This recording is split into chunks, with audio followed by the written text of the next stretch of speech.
I was reading through John Calvin, this is 2 or 3 years ago, and this is what Calvin says about this passage for the entire Psalm 23. And he says this: God is a shepherd only to those who, touched with a sense of their own weakness and poverty, feel their need of His protection, and who willingly abide in His sheepfold and surrender themselves to be governed by Him. David, who excelled both in power and riches, nevertheless frankly confessed himself to be a poor sheep, that he might have God for his shepherd. John Calvin, I love this guy. And then some of you guys might, just reading this, I read through Calvin's commentary just as a daily meditation almost. And if you think, he's so into just predestination and, not a fan of free will, I guess again, he's more Methodist more than you realize.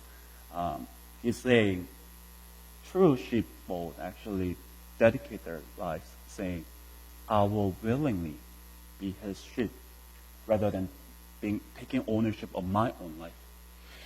So let me just explain this. We must acknowledge our weakness and poverty, our need for God's protection, and submit ourselves to live as His sheep under His rule.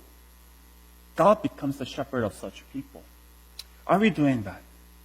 Are we acknowledging the fact that we want to be His sheep, where we submit to Him, surrender to Him?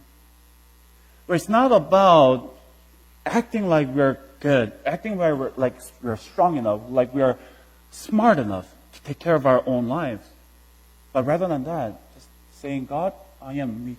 I'd rather be a weak, helpless sheep under your care rather than to be a strong, capable, adequate goat not under your care.